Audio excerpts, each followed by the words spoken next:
This is our bird's eye view capability. So not it's taking input from cameras and able to construct the bird's eye view. Is that our AI model is to really takes information from cameras and understands what's happening at a pixel level. So essentially, all the vehicles have orange colors. The road has blue colors, and then pedestrians have pink colors, and it's because it's able to understand what these objects are. And then this is important in self-driving because the decision-making module will use this information to make decisions about how to drive safely.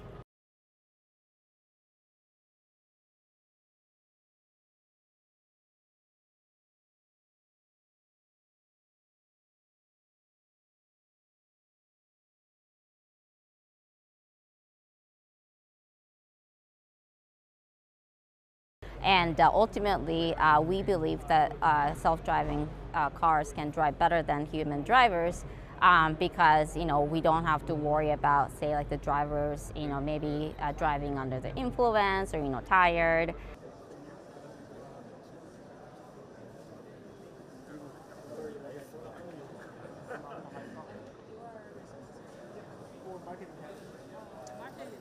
한국은 진짜 그 티켓만한 차이를 평가전 논에 따라 달라지기 때문에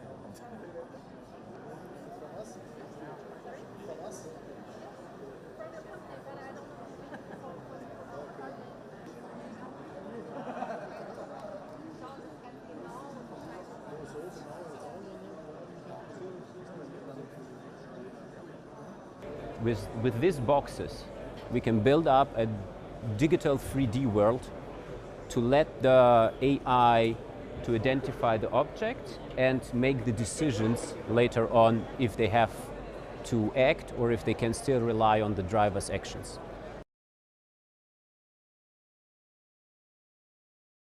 Yeah, we have a feature called Hazard. Basically, it detects every object with a size of 15 by 15 centimeter, which appears from one image to another. Also, like in your use case, the tire falls off the truck. So in one image it's not there, in the other minute it appears. The AI will detect this within 1 to 3 frames, which is, we are running with 30 frames, it's basically immediately.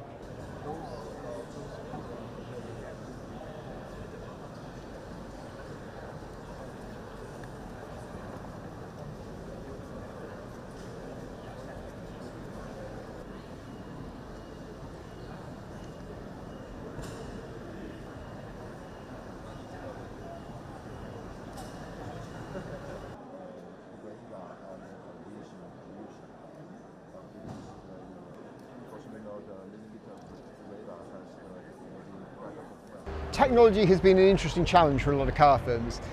The new vehicles that are sort of coming out, the vehicles we're going to see in the next couple of years from Volkswagen, but also BMW, Mercedes, Volvo, they're what we call software-defined vehicles. They're really built around the software architecture, which means they have so much more freedom to do so many more things. But what it's meant for the car firms is they've had to learn not just the mechanical engineering they've been doing for 100 years, but also how to program software and how to make really fast chips work with one another. And I think it's been tough. They really have struggled. And 5mm radars to support the high rate of oil. I wanted to explain all these different sensor sets that we have, right? So all the different cameras, you see our ECU, and all this combined is then leading to this autonomous driving software stack that we really arrived. You know, the development of autonomous driving started from robotics. So everything was rule-based, the car was really very rigid in its driving. And with the introduction of large language models, especially generative AI from the internet times, these development paradigm completely changed. So our model is an end-to-end model. It's AI-driven. And the model is basically, we are training it, we are still having the rules implemented, driving rules, and with the technology, with AI, this end-to-end model, we make it that it's performing better and better and more human-like driving.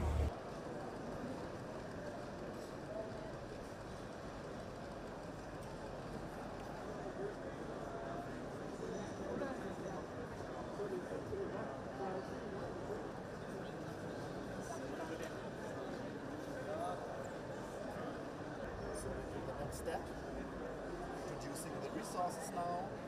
After the resource checking happens, now the new function is running, switch occurred, and the old function is being unloaded from the system. I would say cybersecurity. So there are many updates that are also triggered not because I have a new function, but I have found some, I would say, weaknesses in my system. So I have to update to keep the system safe because there are attack opportunities that I want to close. And the more connected vehicles are becoming is also a thing that we will see more and more, because automatic vehicle means also I have to connect to the cloud, to the infrastructure, I have to communicate with other vehicles. I have many more possibilities to attack my vehicles, and updates, similar as for smartphones, are the most effective way to protect against these attacks and to keep these systems running safely on our roads.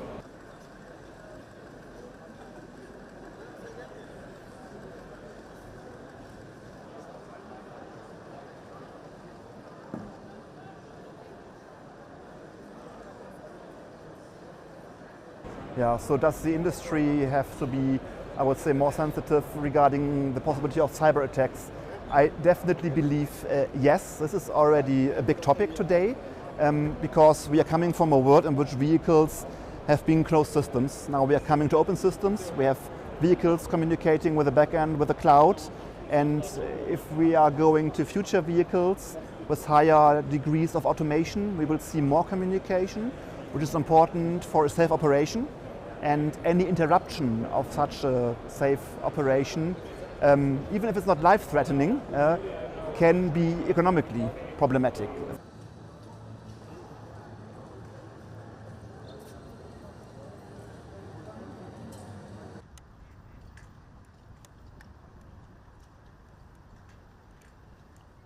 Jelajahi cara baru mendapatkan informasi. Download MetroTV Extend sekarang.